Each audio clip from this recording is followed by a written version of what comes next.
il y a probablement tout un nouvel écosystème qui est en train d'apparaître. Donc, c'est pas tant l'acte d'achat à proprement parler, ni même encore moins le paiement à proprement parler qui sera, je pense, révolutionné à court moyen terme parce que ça reste déjà très automatisé, enfin très digitalisé et très technologique.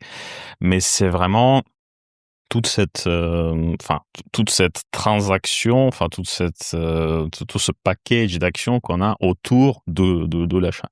Et là, en effet, la question de la confiance, elle est fondamentale. Non seulement, là, si on commence à décliner, un peu et découper le sujet, c'est non seulement est-ce que l'agent, bon, comment il paye, mais c'est qui cet agent? Ben ouais, Pourquoi c'est il est ça. là? Pourquoi il interagit avec Et moi? pourquoi il sait Bon, que pour Yves Rocher, la cliente, elle sait, il exactement. va savoir quelle crème prendre. Exactement. Sur la base de quels critères de découverte, si on utilise les termes un peu Ouais, ouais, d'aujourd'hui, il ouais. s'est basé, qui lui a donné le mandat, pourquoi est-ce qu'il a le droit de dépenser 50 € et pas 46, et donc c'est toute la journey, tout le Tout le chemin, chemin. tout le Mmh. parcours qui précède, qui est remis en question. Et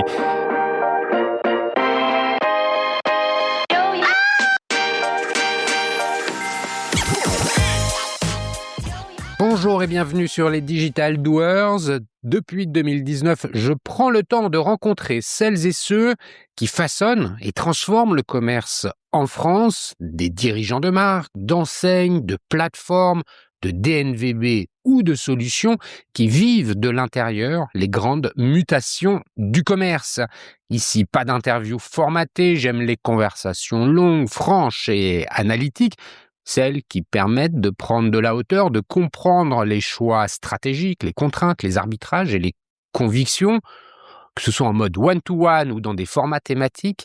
Nous parlons de distribution, de marché, de proposition de valeur, d'évolution des comportements d'achat, mais aussi de technologie et de solutions. Chaque semaine, je vous propose un nouvel épisode. Pour en être notifié, vous pouvez vous abonner à la plateforme d'écoute de votre choix. Enfin, pour suivre l'actualité du podcast et de notre écosystème, vous pouvez également me retrouver sur LinkedIn, Instagram, TikTok, Facebook, ainsi que sur mon groupe WhatsApp et bien évidemment sur lesdigitaldwers.com. Tous les liens sont en description de cet épisode. Bonne écoute, toujours sans coupure. Imaginez un instant que vous demandiez à votre agent d'acheter pour vous un billet d'avion, une crème de soin ou un lave-vaisselle au meilleur moment, au bon prix, en tenant compte de vos habitudes de consommation. Sur le papier, la promesse est séduisante parce qu'elle consiste à simplifier le parcours d'achat en déléguant à une machine une partie de la recherche, de la comparaison et potentiellement de la décision. Mais à partir du moment où un outil agit à votre place, la question ne se limite plus à celle de la fluidité. Le commerce en ligne, c'est aujourd'hui très bien gérer une transaction lorsqu'un client choisit lui-même son produit, valide son panier et procède au paiement. Depuis 20 ans à peu près, tout un cadre s'est progressivement construit autour de cet acte. L'authentification, la lutte contre la fraude, la conformité réglementaire ou encore la protection du consommateur ont permis d'installer un environnement transactionnel devenu largement fiable. L'arrivée des agents conversationnels vient potentiellement remettre en question cet équilibre parce qu'elle introduit un nouvel intermédiaire dans une chaîne qui jusqu'ici reposait sur une relation directe entre le client, le marchand et l'infrastructure de paiement.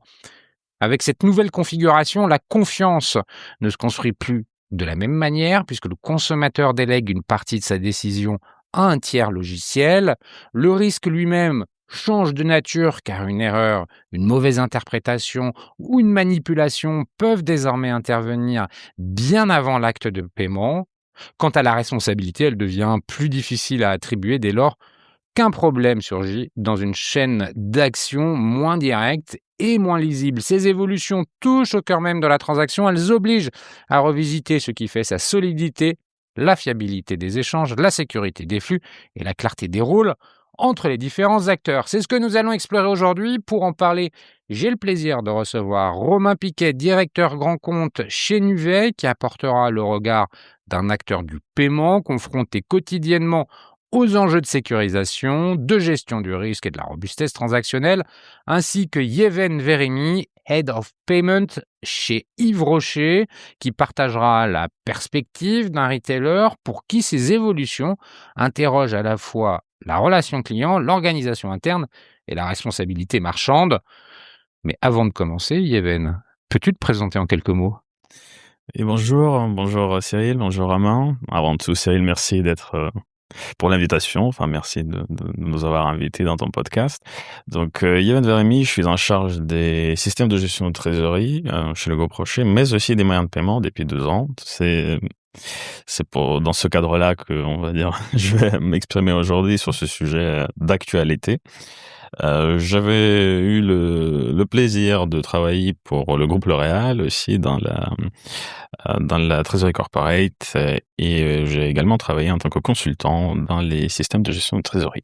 Enfin, Yeven, ton nom sonne pas tout à fait breton, ni ton accent du Sud, bien que tu viennes du Sud. Je peux le dévoiler, tu es ukrainien. exactement, Voilà, je suis ukrainien. comme ça c'est clair pour tout le monde. Dis-moi, Yves Rocher, tu peux nous le présenter en quelques mots, ce que ça représente, quelques chiffres, juste parce que tout le monde connaît la marque, mais bon, voilà, si tu peux nous donner des éléments de contexte. Oui, tout à fait. Donc, enfin, voilà, c'est un Ukrainien qui va présenter la marque, Ouais, c'est bien, justement, c'est bien. profondément bretonne et française, qui existe depuis plus de 60 ans. Un spécialiste de la cosmétique végétale et accessible, il faut le dire. Donc spécialisé dans la production de la cosmétique de la plante à la peau, ce qu'on dit, c'est-à-dire qui maîtrise toute la chaîne de production. Le groupe possède plus de 100 hectares de champs en Bretagne pour cultiver les plantes. Mais plus concrètement, multi-canaux de distribution, c'est là où on touche vraiment un peu à notre sujet. C'est que nous sommes bien sûr connus comme un grand retailer avec plus de 600 magasins en France. Mais aussi, nous avons toujours la vente par correspondance, le mail order, telephone order. Et bien évidemment, depuis une dizaine, quinzaine d'années, nous sommes aussi activement dans le e-commerce. C'est secret le chiffre d'affaires, les transactions? Non, ce n'est absolument pas secret, mais le groupe en restructuration actuellement, qui a cédé plusieurs marques l'année dernière, on va dire que le chiffre d'affaires se situe entre 1,5 et 2 milliards d'euros par an actuellement. Voilà, c'était pour un peu donner la marque phare dont le groupe s'est séparé, ces petits bateaux, et de façon plus globale, entre 1,5 milliard et 2 milliards, ça donne la mesure du groupe Yves Rocher. Il y a quelques années de ça, je recevais derrière ce même micro Brice Rocher, tu vois, pour parler. Donc je vous invite, si vous voulez en savoir plus sur le groupe Yves Rocher, à réécouter cet entretien avec Brice. Merci pour ces éléments de contexte. Romain, je me tourne vers toi. Est-ce que tu peux te présenter toi aussi un peu ton parcours? On voit qu'on a un professionnel qui, avec Yeven, côté marque, qui va pouvoir nous exprimer les questions, sa vision côté marque. Toi, bon, on se connaît depuis longtemps, Romain. Tu es dans le secteur du paiement, côté prestataire, je l'ai dit en introduction. Peux-tu d'abord, toi, te présenter, puis après nous présenter un peu Nuvei? Ouais, tout à fait. Merci Cyril de nous accueillir dans ton podcast et merci Evan d'être là également. Donc je suis Romain Piquet, directeur grand compte chez Nuvei. Je travaille dans les paiements depuis une quinzaine d'années maintenant. J'ai commencé par travailler chez Visa à Singapour, chez une dimension dimension internationale. internationale dans mon poste à Singapour, et puis je suis rentré à Paris où j'ai travaillé pour Worldline, grand prestataire de paiement français, puis pour Flowbird, maintenant Arrive, où je m'occupais de billettique et de paiement, et depuis 2 ans maintenant chez Nuvei, où je m'occupe du développement commercial pour la France. Le Nuvei, on connaît ou on connaît moins. C'est pourtant un acteur qui occupe une position de leader sur le marché du paiement à l'échelle mondiale. C'est un acteur canadien, moins connu sur le marché français, Tu peux nous présenter un peu plus ce PSP? Tout à fait. Donc Nuvei, on est un PSP, infrastructure de paiement globale, donc dont le siège est à Montréal, donc avec une consonance avec nos cousins canadiens, connu dans le monde entier, effectivement, un des leaders du paiement, avec un volume de paiement dans le monde à estimer, on est grosso modo à 350 milliards de volume de paiement traités tous les ans. En termes de revenus, c'est à peu près équivalent à Groupe Rocher. Et puis, effectivement, avec des annonces récentes, notamment le rachat de Payoneer qui est dans les tuyaux, qui va donner une dimension encore plus internationale, à la fois sur la partie pay-in, sur la partie pay-out dans le monde entier de Nuvei. Ce qui fait notre particularité, au-delà d'être international, c'est d'avoir 700 moyens de paiement alternatifs et 700 moyens de paiement locaux sur la plateforme. Ce qui fait de nous la plateforme de paiement, l'infrastructure de paiement, qui a réussi à simplifier le plus possible la complexité des paiements dans le monde, et en une connexion, un contrat, de permettre aux marchands d'accéder à la complexité des paiements partout dans le monde, Europe, Amérique du Nord, LATAM, Asie, etc. Bon, merci pour cette présentation. Et on comprend que tu es bien placé pour aborder les sujets que j'ai présentés en introduction. Le contexte, on le connaît. Il y a quelque chose qui change, l'arrivée des agents. C'est pas un tiers dans la chaîne de valeur, comme quand on fait de l'intermédiation dans le commerce en déléguant à une place de marché la mise à disposition de ces produits. Là, on va plus loin. Je pense que en introduction, le sujet a été assez détaillé. Et je voudrais qu'on revienne sur la confiance, parce que la confiance, elle est fondamentale dans ce dont on parle. Yéven, comment tu vois ce sujet de la confiance? Comment on peut vraiment déléguer un acte d'achat, évidemment quand on est une marque, à un agent?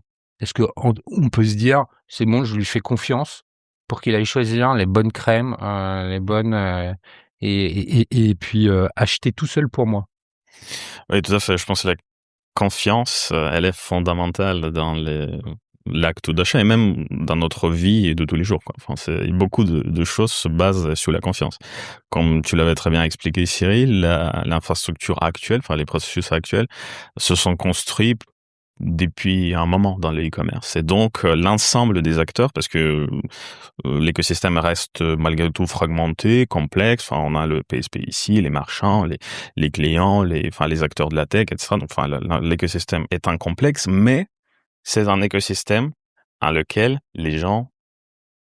Ils ont confiance, Ils ont en fait, ils sont confiance. à l'aise, ils y vont. Exactement. Enfin, ils se reposent pas les questions Exactement, éternellement. parce qu'ils la connaissent, ils la reconnaissent, ils savent que le PSP, il a tel droit, il a telle restriction, il est contrôlé par tel acteur d'État, enfin, il a la possibilité de faire ça, il n'a pas la possibilité de faire ceci, etc. Et chacun, voilà, on fait confiance à cet écosystème.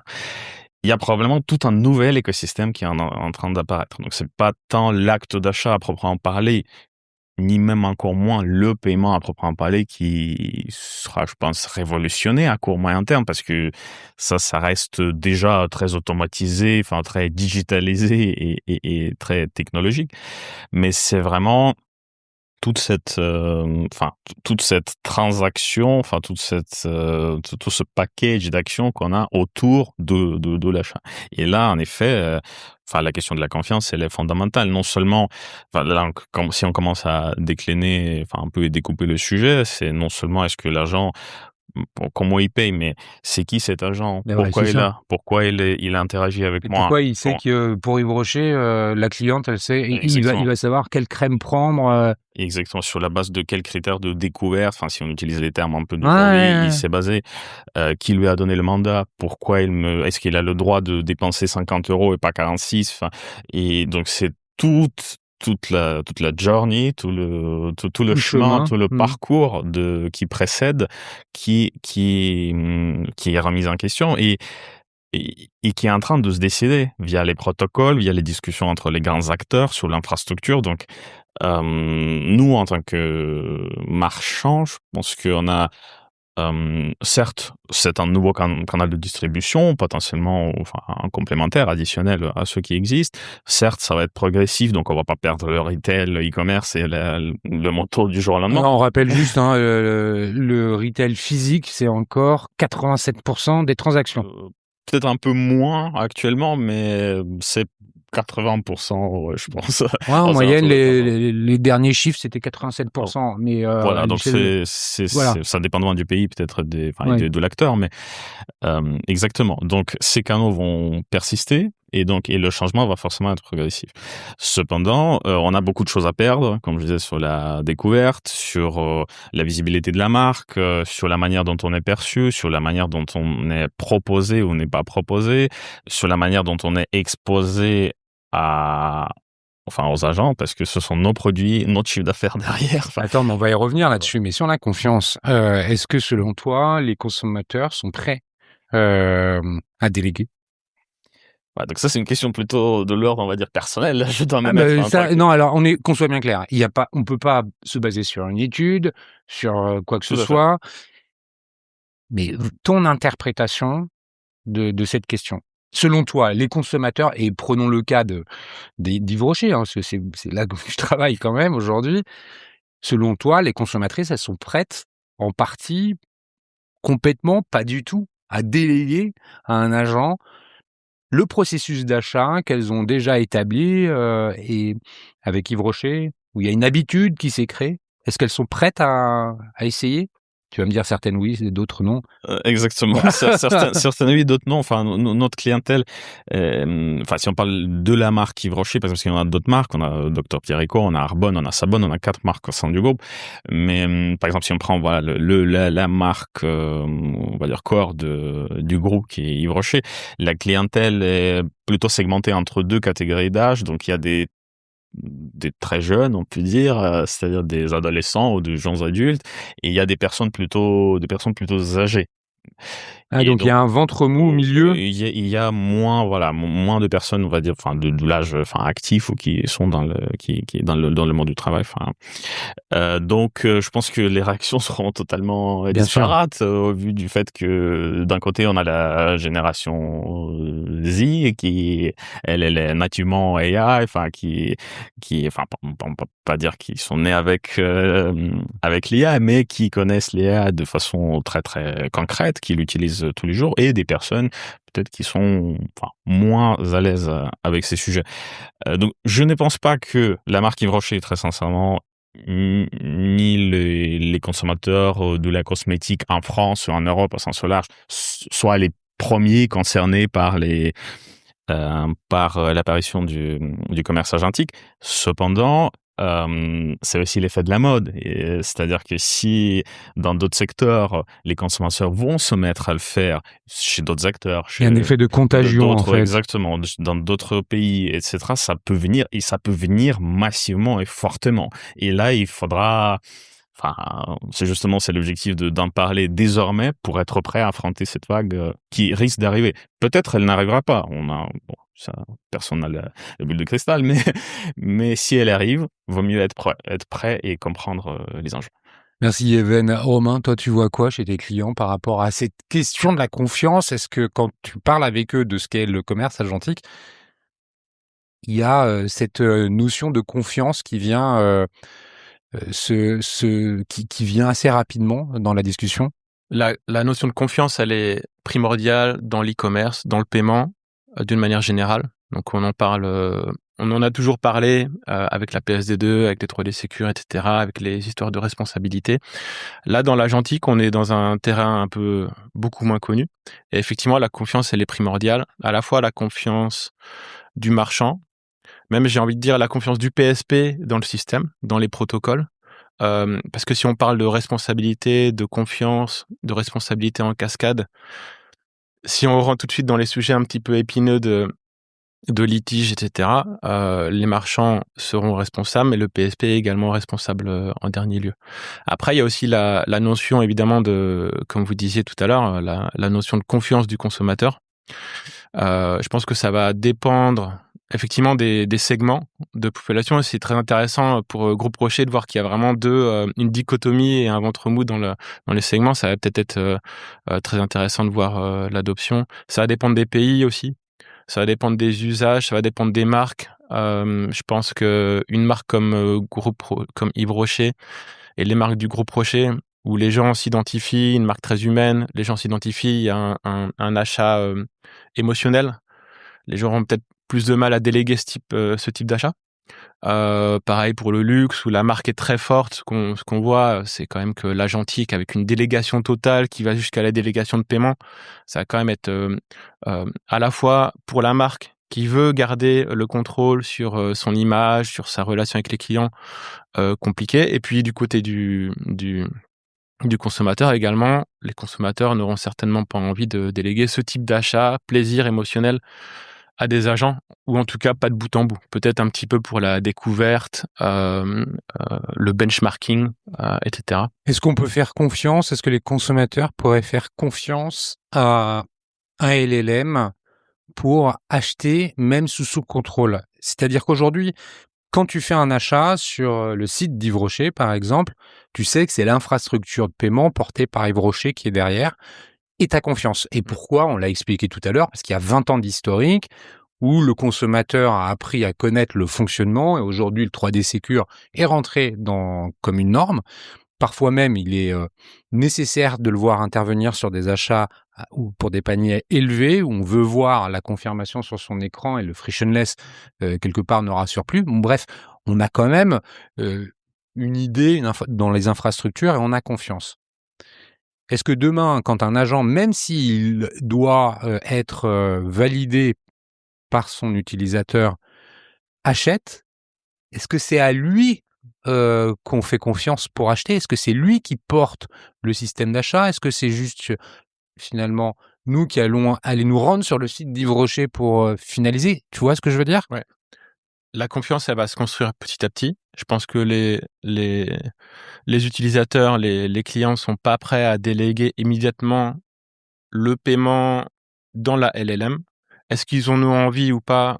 Ça, c'est un sujet. Il y a quelques études qui montrent que plutôt en France, les gens sont pas prêts. Il y a d'autres pays, en Chine ou aux États-Unis, où il y a une proportion beaucoup plus large de consommateurs qui sont prêts à déléguer ça et à faire confiance. Et je pense que la confiance, elle va se bâtir au fur et à mesure, un peu comme elle s'est bâtie au fur et à mesure pour l'e-commerce, pour le contactless, où ça a mis des années à se mettre en place. Le contactless, il a vraiment pris en France au moment du Covid. Avant ça, il y avait une bonne partie de la population qui l'utilisait pas. Je pense que ça va être pareil pour l'Agentique. Il y a aussi la confiance côté marchand. Est-ce que je fais confiance à l'agent qui toque à ma porte et qui me dit j'ai cet utilisateur qui veut acheter telle crème, tel produit pour tel montant? Comment est-ce que j'avance dans ce monde agentique en ayant confiance avec ce nouveau type de transaction qui va arriver? Et c'est là où un PSP comme Nuvei peut se positionner, avec notre infrastructure de paiement, notre infrastructure PCL, Protocol Compatibility Layer, qui va permettre d'aller déchiffrer, vérifier les preuves que l'agent est authentique, les preuves que l'identité est authentifiée, l'identité de l'agent, l'identité de l'utilisateur, et le mandat qui vient avec l'agent. Donc, qu'est-ce que cet utilisateur a autorisé d'acheter à cet agent? Est-ce que c'est des sacs à main? Dans ces cas-là, sur le site de Yves Rocher, ça n'ira pas. Est-ce que c'est pour 10 €? Et dans ces cas-là, ce sera peut-être juste une petite partie du catalogue qui sera accessible. Et là, c'est aussi entre le PSP et le marchand à vérifier ce qu'il y aura dans la commande versus ce qu'il y aura dans Évidemment, parce que derrière, il y a un risque quand même. Il y a un risque qui est porté par qui? Alors, pour l'instant, ça reste encore un petit peu flou dans les workflows de Visa, Mastercard et des moyens de paiement. Mais je pense qu'il faut partir, et nous, c'est comme ça qu'on le voit, il faut partir du principe que le MOR, le Merchant of Record, au sens Visa, Mastercard, au sens du paiement d'une manière plus générale, sera responsable des transactions qui seront envoyées par lui et par son PSP, si elle ne respecte pas les conditions données par l'agent, données par les mandats signés, données par les identités. Et donc je pense qu'il faut partir de Donc ça veut dire qu'un agent qui est piraté Ouais. On peut l'imaginer, hein. C'est plus facile de piloter un agent aujourd'hui que de pirater une carte ou une transaction de paiement. Donc pirater l'agent, le transformer et transformer un mandat. Le pirate malveillant, le fraudeur vient transformer un mandat pour dire ce mandat, il était OK pour aller acheter sur le site d'Yves Rocher. Je vais le transformer pour pouvoir aller acheter de la crypto à tout hasard. Mais allez, restons dans le retail pour aller acheter un sac à main comme haut de gamme, comme tu le disais dans ton exemple. Et finalement, et le client se rend compte que c'est jamais passé. Et Visa, qui serait le scheme utilisé, oui, bah, t'as pas respecté le mandat. Et lui va dire, bah si, toi, le mandat, il dit ça, moi j'ai appliqué le mandat et donc j'ai pu le faire. Il y a des risques de cette nature qui apparaissent. Alors peut-être qu'il y a des risques de cette nature, mais on a quand même un système cryptographique qui est solide, et dans l'agentique, plusieurs couches de vérification. Tu as la vérification de l'agent, donc c'est un petit peu ce que fait Visa avec TAP, le protocole de vérification des agents, grosso modo. C'est un peu le portier à l'entrée du bar qui vérifie est-ce que cet agent, je lui vérifie son identité et je lui vérifie aussi sa réputation. Parce qu'il y a aussi une réputation qui va être... Tu sais, on parle de KYA. C'est ça. On parle de KYA et donc des protocoles, un tas de protocoles, Visa a le sien, Visa TAP, Mastercard a le sien, qui permettent de vérifier à l'entrée de mon infrastructure, est-ce que cet agent est authentique et quelle est sa réputation. Ça, c'est aussi important. Et c'est pour ça que la comparaison avec le bouncer devant le bar, elle est intéressante parce que c'est vraiment... je te connais, je connais ta réputation et je sais qui tu es, je te laisse rentrer ou pas. Une fois que ça, à l'échelle, c'est jouable, c'est facile. C'est ce que les protocoles prévoient.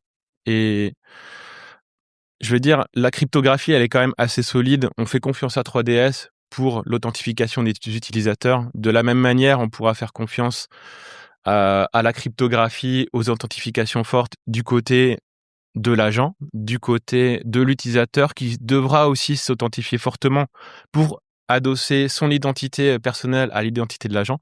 Et puis, le mandat et l'intention du mandat qui seront également authentifiés fortement. Donc, il y a quand même 3 couches d'authentification, de cryptographie qui permettront de donner de la solidité au fait que cet agent-là vient sur mon site, à cette identité vérifiée, à cet utilisateur vérifié, à ce mandat vérifié. Et maintenant, ce sera au PSP et au marchand d'avoir ces preuves-là, en fonction de ces preuves-là, de soumettre les transactions, si elles rentrent dans le cadre du mandat. Parce que c'est aussi de se dire, si tout est vérifié, mais que j'envoie une transaction qui ne respecte pas le mandat, là, je ne serai pas dans les cordes. Et effectivement, la responsabilité, potentiellement, elle viendra du côté marchand et du côté PSP. Si je respecte les cordes, si je suis dans les limites de tout ce que me dit les identités, les mandats, les intentions et le contexte du panier, est-ce que ça correspond bien à ce qu'il y a dans le mandat? Dans ces cas-là, on devrait être protégé par les processus de litige, d'arbitrage, etc. En tout cas, le PSP, une nouvelle, sera là avec les marchands pour amener toutes les preuves, à la fois les soumettre au moment de l'autorisation et donc obtenir l'autorisation de la part de l'émetteur et toutes les vérifications côté scheme, et à la fois côté arbitration, litige, etc.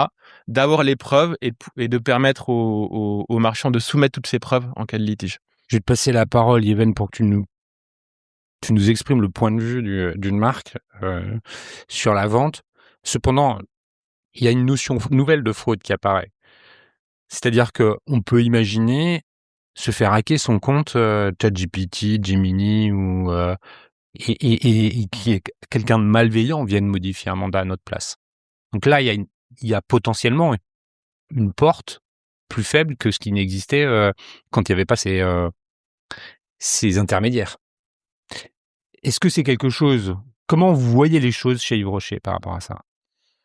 L'ensemble du risque. Je pense que si on fait vraiment le parallèle jusqu'au bout avec le e-commerce, qui existe depuis depuis longtemps. Je pense toutes ces problématiques, elles sont certes assez techniques, enfin, mais qui ont des solutions aussi techniques, quoi. Enfin, c'est justement le métier des schemes, des PSP, enfin des grands players de la tech, quoi. Enfin, donc qui, je pense, les marchands globalement ont confiance, avec qui nous avons déjà des relations établies sur les autres canaux de vente, et ces sujets seront traités. Cependant, je dirais que ce n'est qu'une dimension de la confiance. J'ai eu le privilège de participer récemment à un call organisé par la communauté paiement, justement à Paris, où l'un de mes collègues a invité son père, qui est universitaire, pour parler de l'IA. Lui, il a évoqué ce concept de légitimité d'une technologie qui se décline en plusieurs légitimités, hein. Enfin, donc il y a certes cette légitimité pratique ou pragmatique, en fait. La chose fonctionne, donc comme je dis, ce sont des sujets techniques. Donc nous, nous apportons des solutions techniques. L'écosystème apporte des solutions techniques. Et nous, on se met des preuves. Enfin, on a si on a peur qu'un compte ChatGPT se fasse hacker, bon, il y a peut-être je sais pas, une espèce de double authentication, ce genre de choses. Enfin, nous, on a inventé ces technologies, même sans attendre l'IA. Mais il y a deux autres légitimités, qui est la deuxième de mémoire. Bon, après, j'utilise mes mots, quoi. Donc, j'ai pas, Vas-y, vas-y, j'ai vas-y. pas le même background, mais c'est la légitimité morale. C'est-à-dire que les gens doivent faire confiance parce qu'ils comprennent que les intentions de l'écosystème, que leur parcours, que leur intérêt, le débat, enfin, tout ça, c'est aligné. Et ensuite, il y a la légitimité un peu cognitive, c'est-à-dire qu'on doit comprendre le système. Et je pense que c'est sur ces deux aspects où en tant que marchand et même en tant que peut-être même client ou consommateur, où j'aurais plus de difficultés aujourd'hui. C'est-à-dire que lorsque on constate que les discussions sur les protocoles, que ce soit le Agent Commerce Protocol, Universal Commerce Protocol, ou AP2, Agent Payment Protocol,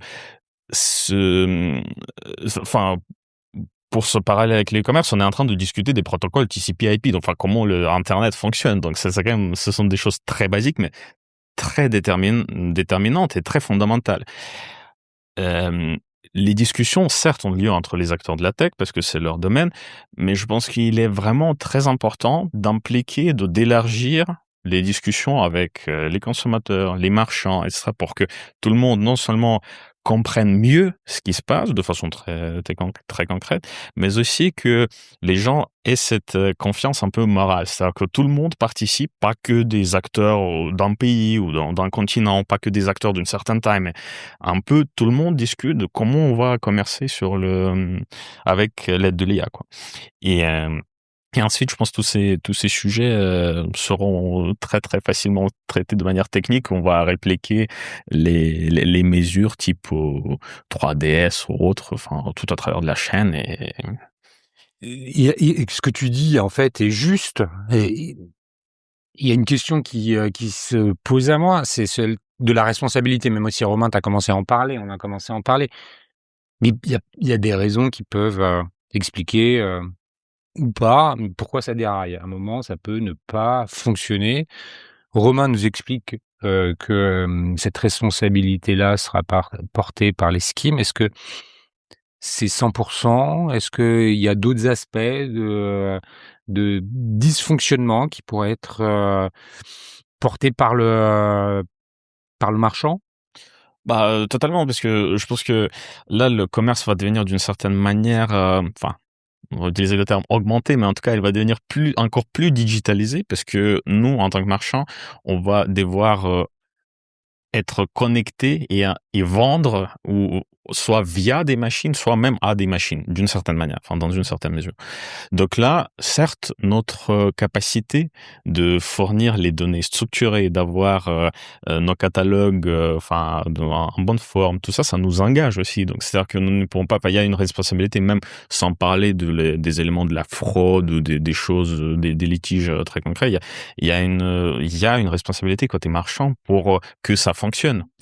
Évidemment, et typiquement, un des aspects qui est pas directement lié au paiement, mais qui quand même est sur une forme de responsabilité, est-ce que ton agent, enfin l'agent de ton client ou de ta cliente, pour revenir sur les produits Yves Rocher, est-ce que cet agent-là, il connaît ce que vous connaissez de cette cliente. Par exemple, elle est dans le programme de fidélité de Yves Rocher. Et donc, grâce à cette participation au programme de fidélité de Yves Rocher, cette cliente a le droit à des conditions différentes des autres.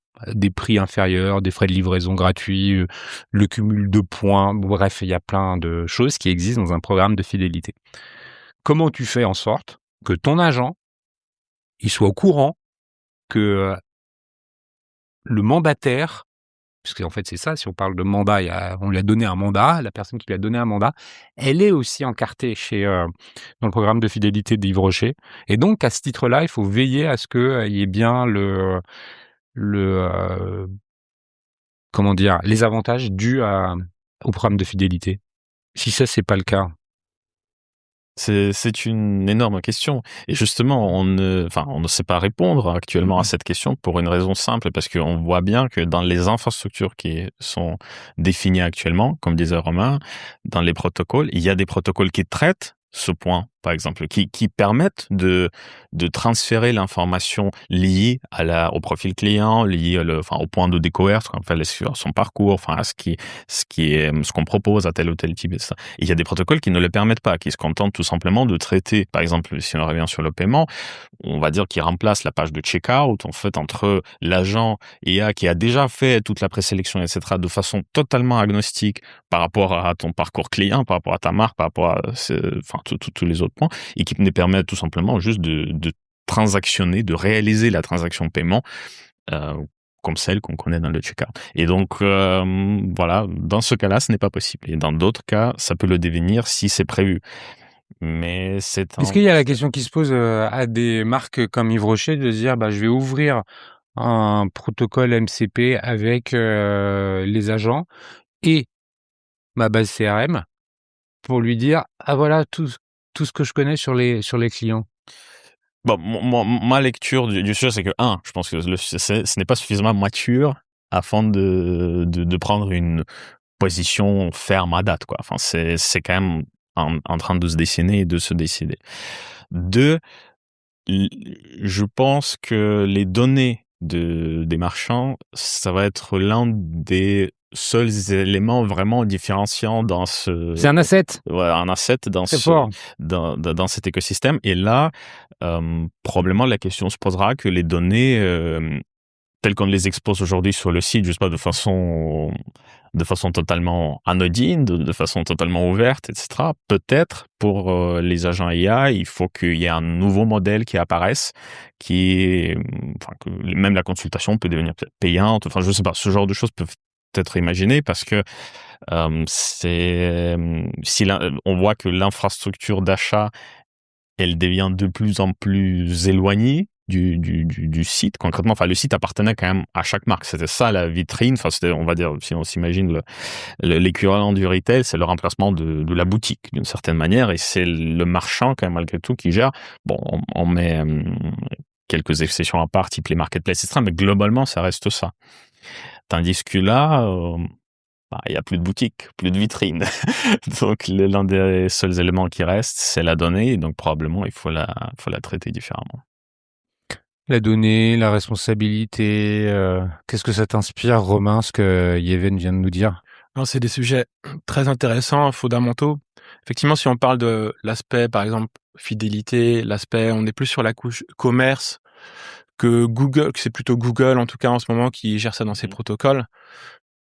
Théoriquement, c'est possible. Après, il y a le risque pour le marchand de la désintermédiation. Pour le marchand, moi, je vois quand même plusieurs coûts et un coût supplémentaire. Les 3 coûts.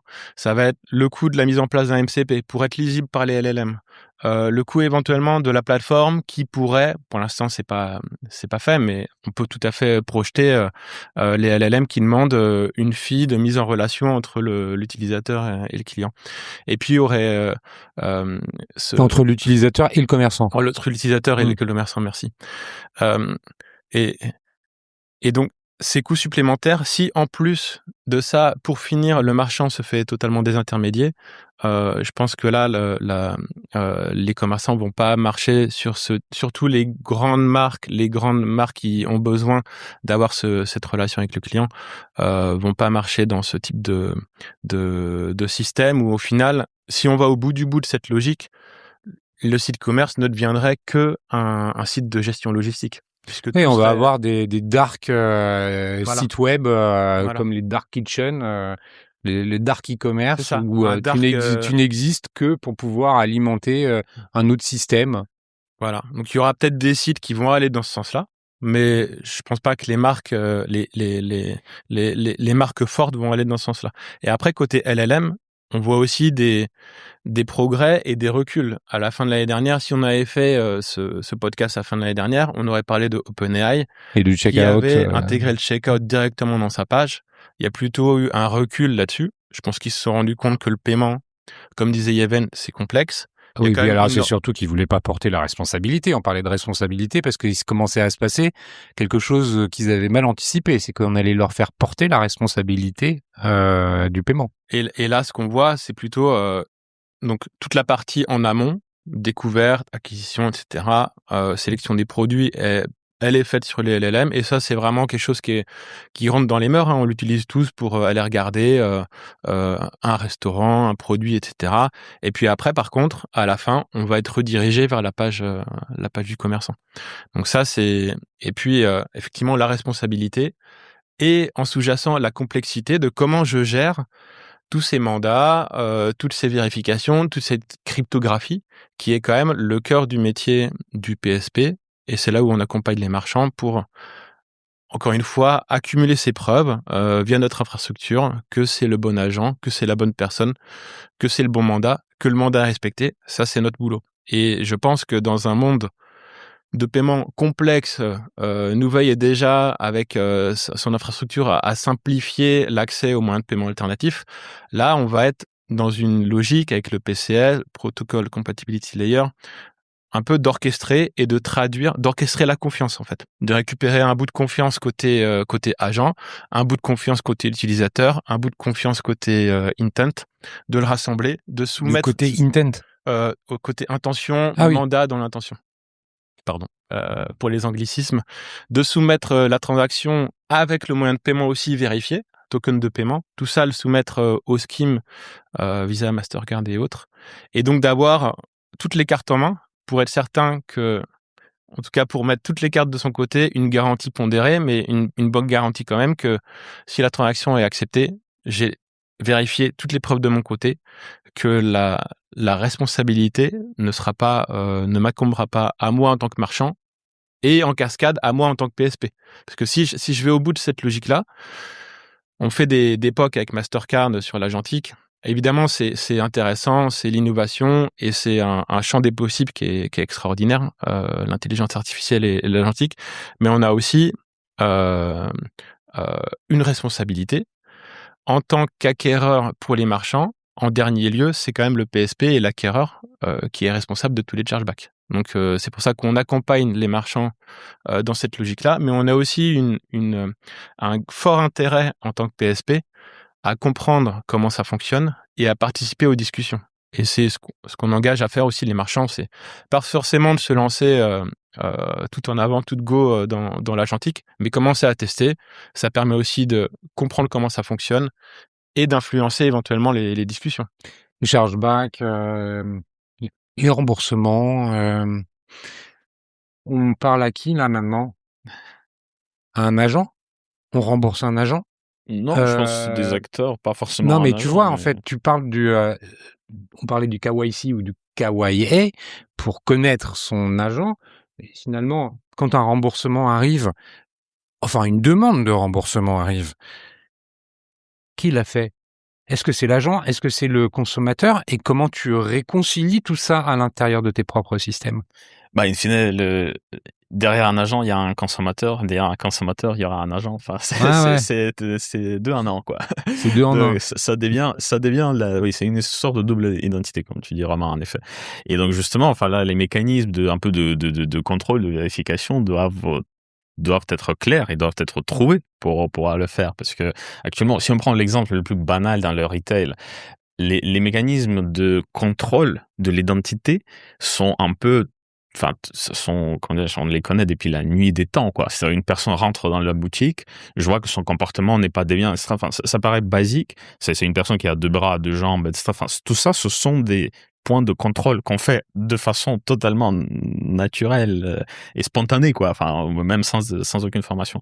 Là, il faut trouver des équivalents dans ce modèle. Parce que même dans les e-commerce, on avait tout le temps des human in the loop. Enfin, on avait tout le temps des humains à peu près à toutes les étapes du parcours. Là, il faut trouver des mécanismes qui permettent de le contrôler. Juste un petit point sur la désintermédiation que Romain a évoqué. Et c'est vrai que pour nous, les marchands, les coûts, c'est un vrai sujet parce que bon, il y a divers domaines, quoi. Il y a des domaines on va dire, à forte marge et peut-être des domaines à une marge plus faible. Donc ça, c'est un vrai sujet. In fine, le business, voilà, c'est la bottom line qui est très importante quand même. Et et Romain a évoqué les coûts directs, mais il y a un autre sujet, c'est que, enfin, on parle beaucoup de layoffs, enfin, des vagues Les coûts pour toi, ils se répartissent comment globalement? Bah, les coûts, justement, aujourd'hui, il y a déjà plusieurs. Enfin, on connaît très bien que dans l'infrastructure des paiements, il y a plusieurs coûts Il y a qui sont les appliqués par. services du PSP, On va dire les le schemes, processing, l'acquisition, enfin avec plusieurs acteurs. Enfin après on a les orchestrateurs aussi. On peut voir des architectures très relativement complexes compliqué. et à chaque niveau il y a des coûts. Mais il y a la question aussi des coûts indirects que ça va engendrer parce qu'il faut gérer ce nouveau canal pour les marchands, il faut gérer ce nouveau canal de vente. Il faut y consacrer des ressources.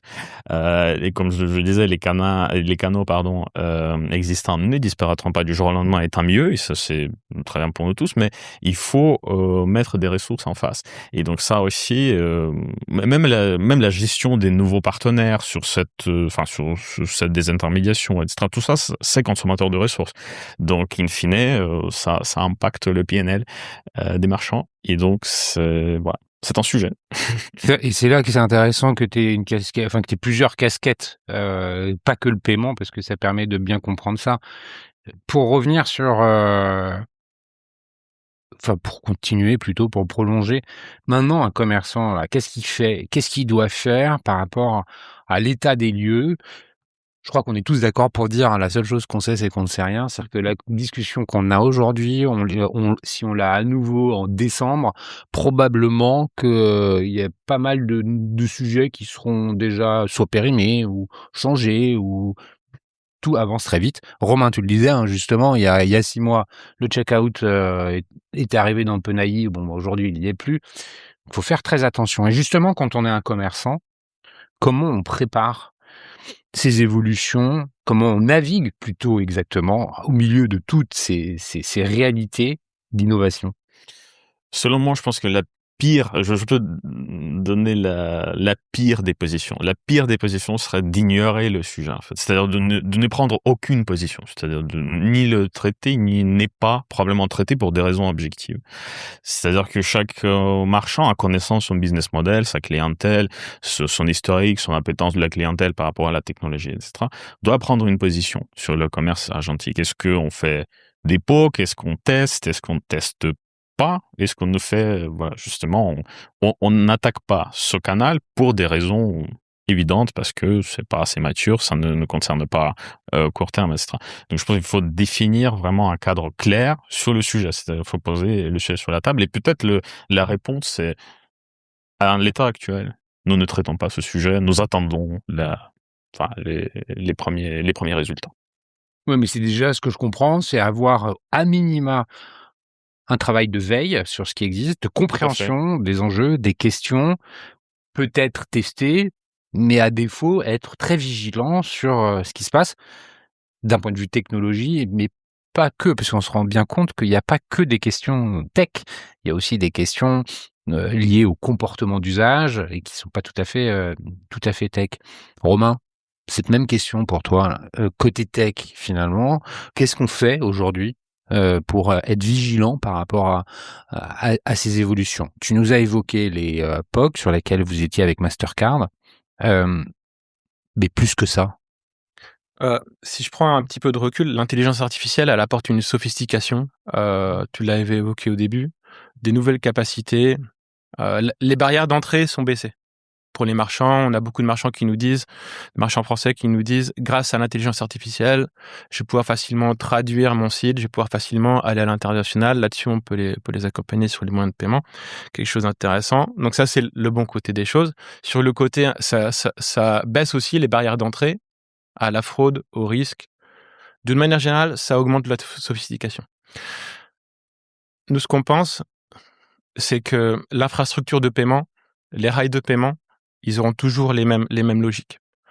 L'orchestration du paiement, l'orchestration de la confiance, des mandats, les vérifications, la cryptographie aura toujours la même logique, quelle que soit la sophistication des agents, quelle que soit la sophistication de ce que mettent en place les marchands ou ce qu'ils mettent pas en place. Effectivement, tout à fait légitime de se dire, je vais pas sur ce terrain-là parce que je m'y retrouve pas pour ma marque ou je vois pas le ROI, etc., etc.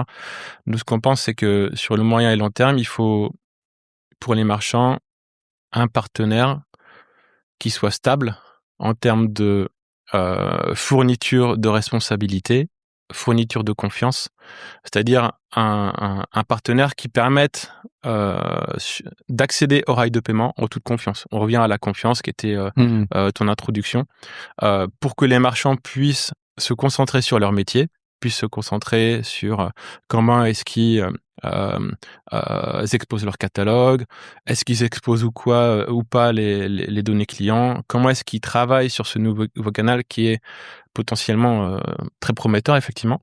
Mais il faut quand même, sur le nœud central du paiement, avoir toute confiance en son partenaire pour être sûr que si je travaille avec lui, son partenaire de paiement, si je travaille avec lui, je peux aller en toute confiance, soumettre mes transactions et qu'elles seront approuvées.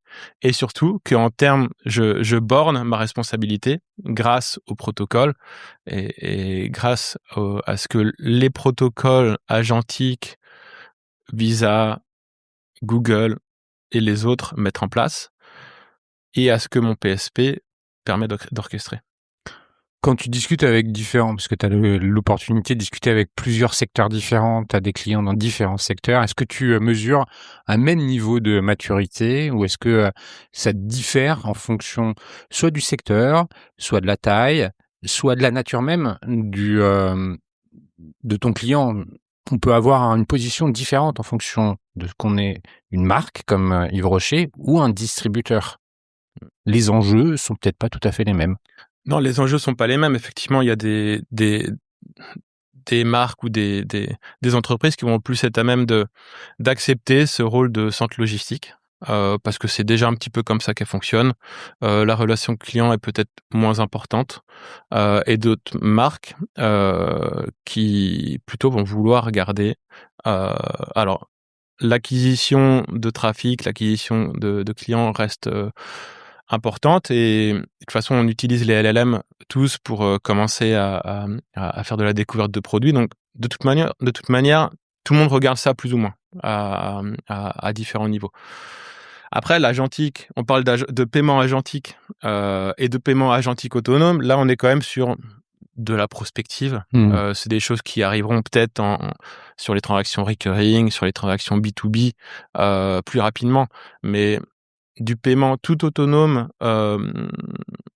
à part sur des pilotes ou des cas d'usage particuliers, je pense que ça va mettre un petit peu de temps, justement parce que la confiance, elle a besoin de se construire côté marchand.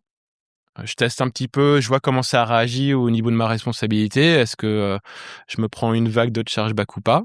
Et puis après, côté l'utilisateur, parce que l'utilisateur, est-ce qu'il a envie et est-ce qu'il est prêt à déléguer totalement à un agent et de l'envoyer comme ça dans la nature? Si on se pose la question à la fin de cette discussion, c'est qu'on sait bien que c'est quand même une question qui est pas facile à trancher puisque on l'a posée en début de conversation, on est toujours là-dessus. Et effectivement, on a donné des éléments qui permettent de structurer notre réflexion par rapport à ces questions-là. Et on comprend bien que c'est pas facile d'y répondre, qu'aujourd'hui, on peut pas affirmer que ce sera comme ça demain ou comme si après-demain. Il y a plein de choses qui sont en pleine évolution. En tout cas, merci Yéven, merci Romain pour cet échange. Si on veut vous contacter, le meilleur moyen, c'est de passer par LinkedIn, c'est de passer par où? Ouais, par LinkedIn, c'est très bien. Et si jamais vous rencontrez des difficultés, vous pouvez toujours vous adresser à moi et je me ferai un plaisir à transmettre vos messages directement à Romain ou Yéven. Je vous le rappelle, les Digital Doers sont présents sur toutes les plateformes d'écoute, plus YouTube. Vous pouvez vous y abonner pour être notifié des derniers épisodes quand ils sortent. Je vous invite également à vous abonner à la newsletter qui, tous les vendredis, est une revue de presse de l'actualité du secteur retail et e-commerce que vous pouvez vous recevoir. Connectez-vous sur LinkedIn, sur mon compte LinkedIn ou directement sur le site lesdigitaldoers.com pour pouvoir vous abonner à cette revue de presse, donc une newsletter hebdo qui existe aussi dans sa version audio tous les vendredis. Vous avez le résumé de l'actualité sur cette chaîne de podcast. Chers auditeurs, merci pour tout. Je vous dis à très bientôt. Yéven, Romain, merci encore une fois. Merci.